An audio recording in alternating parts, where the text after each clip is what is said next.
I was looking at the stats, and Flower has started, I think, 15 of the last 16 games. And you mentioned, I think, about 10 days ago that his workload obviously is not optimal. When do you think Lehner will be returning to the ice and potentially starting? And what are some of the challenges that you face in weighing the conditions in terms of who, deciding, to keep Flower in goal? Yeah. Well, I think we started talking about it seriously, prior to this trip. We started Oscar Dansk a game to give him a little bit of a breather. We went on the trip and he feels good. Let's be honest, we're not at game 60 or 70, we're at game 25. So, that benefits us. I think, some of his starts have been easier than others, which benefits us. And that's just something we're monitoring every day. If we felt he was exhausted today, we would go with a backup. I think Lenny's getting very close. He's going to reintegrate with our group this week, and then he'll be considered day to day once he gets a couple practices in with our group, and should be ready to go. And then it's going to be important. Over the last 25 games, it's going to be important to get that work to rest ratio right for our goalies. Next question for Pete this morning comes from David Shane of the Las Vegas Review-Journal. Hi, David. Hi, Pete. We didn't see Chandler Stevenson out there today. Is there an update with him? And then with that, is this a good opportunity for Cody to make top six? Yeah, Chandler will be a game time decision. I just didn't skate this morning. If he can't go, then it's a great opportunity for Cody Glass. He sat and watched last game. He's got a chance to jump in with some pretty good wingers tonight, and he should have a ton of energy. Next question comes from Jesse Merrick, Channel 3, Las Vegas. Hey, Jesse. Hey, Pete. Just given the timing, everything, the way the last 8 weeks works out with the schedule and all that. I mean, how great is the timing with Lehner, coming back into the fold and everything like that? Yeah, well, one of the strengths of our team, we felt going into the season, it would be a huge advantage for us to have two guys like this. When you look around the league and you see the teams that either can't play two guys or, injuries have compromised that, it gets really tough. So great that he's back. Great luxury to have over the last 25 games to make sure, we've got two fresh, energized starters come playoff. Next question goes to Justin Emerson, Las Vegas Sun. Hey, Justin. Hey, Pete. Is there any challenge, I guess, in the first game home after a long road trip? You get to sleep in your own bed, but you're still kind of in the road trip aspect of flying to a new city and going to a new practice venue and everything like that. Yeah, good question. It's always the toughest after a long trip, and that we just finished the longest of our season, the 10 days, which really, with everything we went through between getting kicked out of hotels and false positives and injuries, felt like a lot longer than that. But I loved how we persevered and came through it.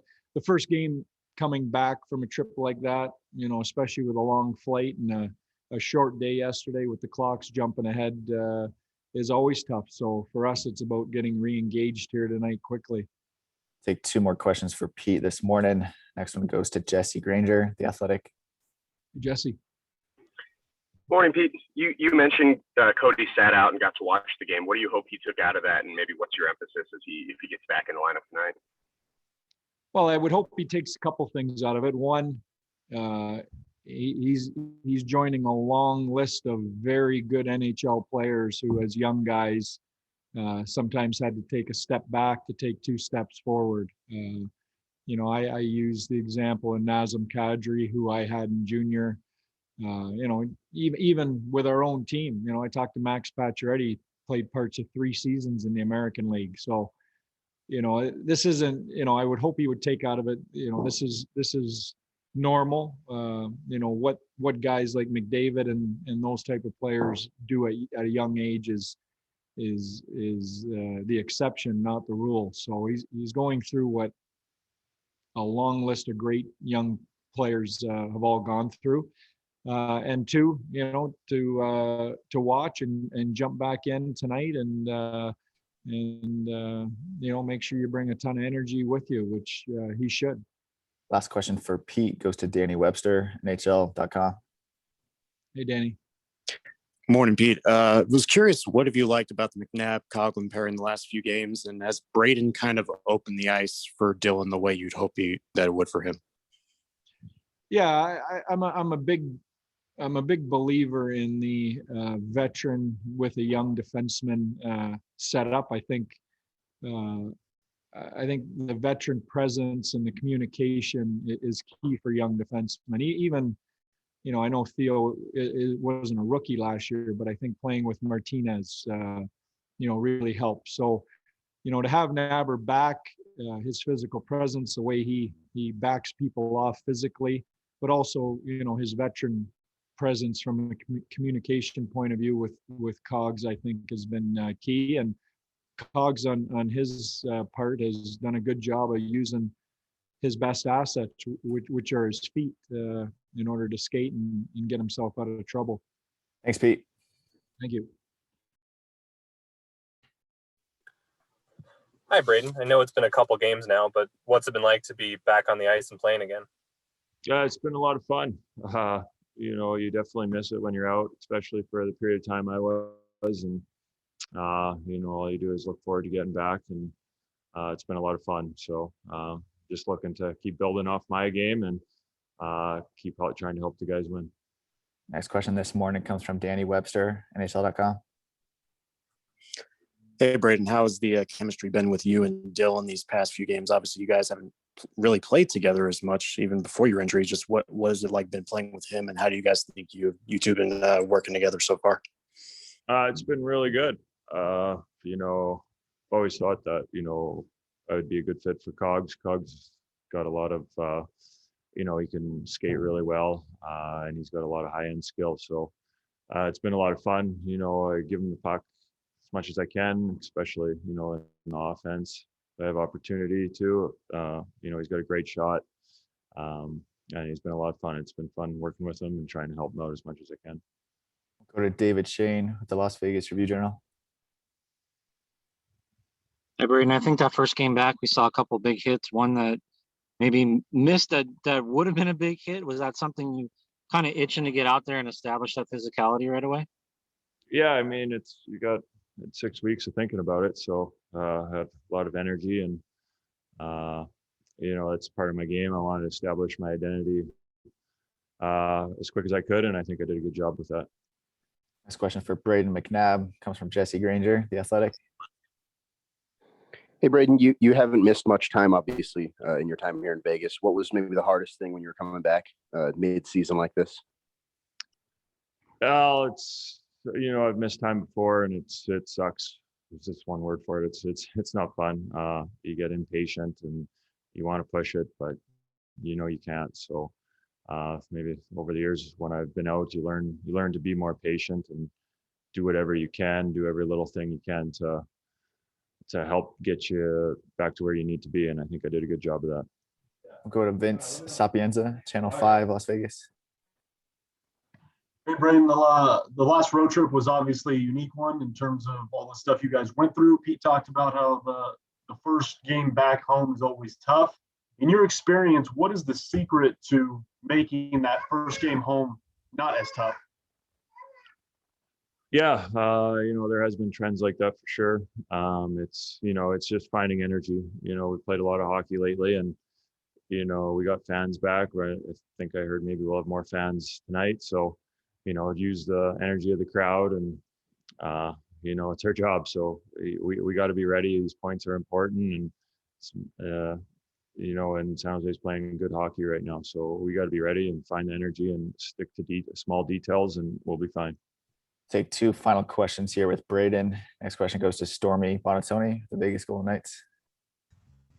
Braden, you've been watching these games up close and personal and from afar, and to see Mark Stone go on the tear that he's been on, just how much fun has he been to watch and to be around when he's got that kind of playing free mentality about him? Yeah, it's the best. He's a good player.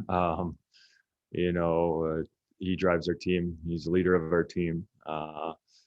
He's got some of the best hockey IQ, if not the best hockey IQ in the league. And some of the stuff he does, some of it's a lot of people might not even notice it, but we notice it, and it's a pleasure to be on his team, and it's fun to be around for sure. Last question for Braden. We'll go back to Danny Webster, NHL.com.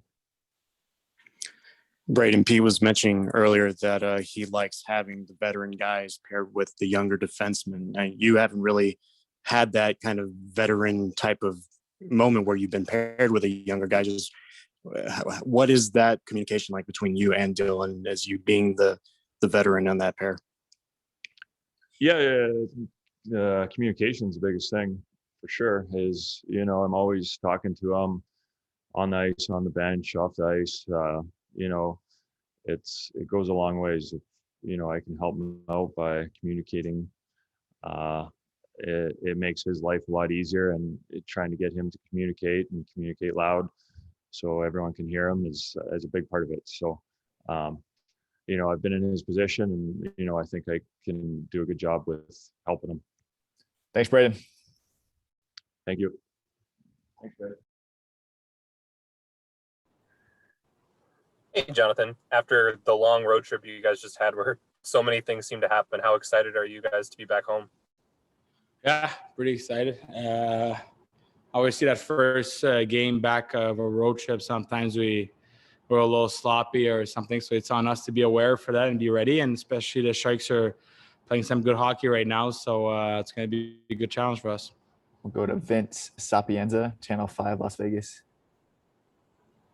Hey, Jonathan, you just kind of answered part of it, but in your experience, what is the key to making that first game back from a long road trip truly the difference between a sloppy start or however it may go? Yeah, I mean, it's pretty much like our last game. I think our last game we played well. We came the first period we played well, and after we had some consistency in the second period, and the third period was even better than the two other periods. So if we just take it one period at a time, keep it simple, good forecheck, hold on to pucks, obviously exit quick of our D zone, and if we do that, I think that's where we have the most success. Our next question goes to Jesse Granger from The Athletic. Hey, Jonathan, you guys have been practicing with Logan Thompson lately. Just what are your thoughts on him, maybe on the ice, and like what his personality brings to practice? He's a great guy. He's like him and Dansk, and even they learn from one of the best in the game, right? Flower is a guy that comes to the rink always positive and battles hard in practice. So Tomer is he's a great guy off the ice, and he works hard in practices, and he has a good healthy competition. Like he likes. I like to score a lot, and I like to tease the goalies a lot, obviously. And he's been pretty, like today he had my number and he's yelling at me on the ice. So it's been a real treat to get to know the guy, and obviously he's doing great. We'll go to David Shane with the Las Vegas Review-Journal. Hi, John. Kind of along the same lines, we saw Robin Lehner out there. Just for you guys, what sort of lift does it give you guys to see him, to know that he's close to coming back? Yeah, it's awesome. I obviously he's an amazing goalie, and really happy with that kind of injury. Sometimes you never know when you're gonna come back. But I mean, he's been battling hard off the ice, and it showed today. He came on the ice and he was great as usual, and we got a little bit of a reality check to remind us how big he is in net and how hard he is to score against. So it was actually awesome to see him on the ice. Take a couple more questions this morning. Next, we'll go to Willie Ramirez, Associated Press. Hey, Jonathan, with the way the schedule is structured this year, I know in a normal, season, you're used to playing night after night, but there's more days off. When it comes to conditioning, is there something different that you may have to do this year? Is it treatment after practices? Is there a little maybe extra when it comes to just keeping your wind and keeping things up to be able to stay in game shape, or are the games themselves conditioning you guys?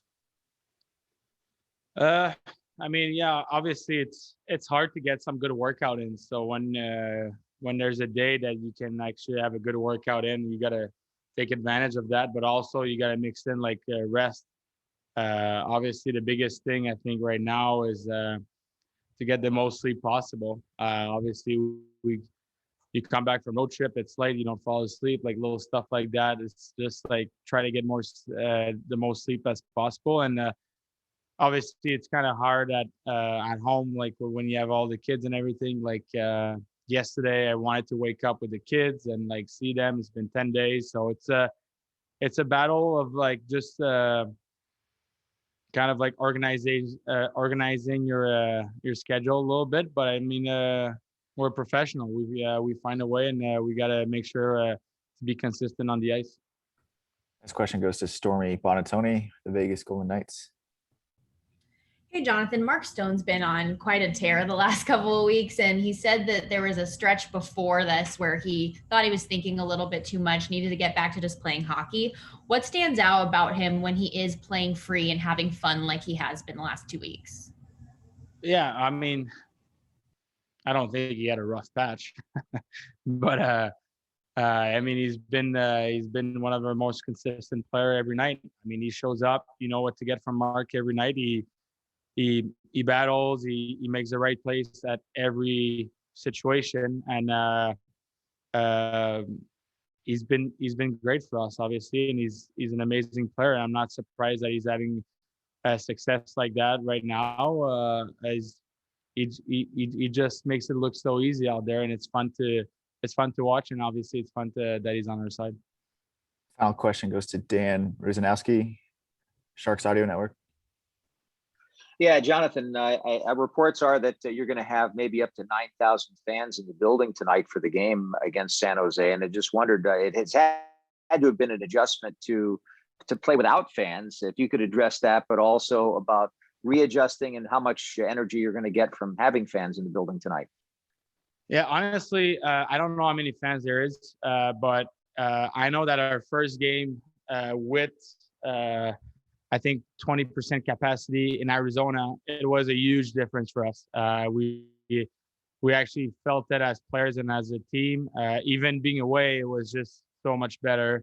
Obviously, being at our rink at T-Mobile, I mean, the fans are just amazing, right? So it's just and it's a fun building to be in. So yeah, we do get a lot of energy. It's definitely more entertaining for the players and not the home players, but the away players. It brings a different energy to the game, and it's been kind of a treat. John, thanks for your time this morning. Well, that'll conclude this morning's media availability. We'll send out full recordings here shortly. Thanks, everyone.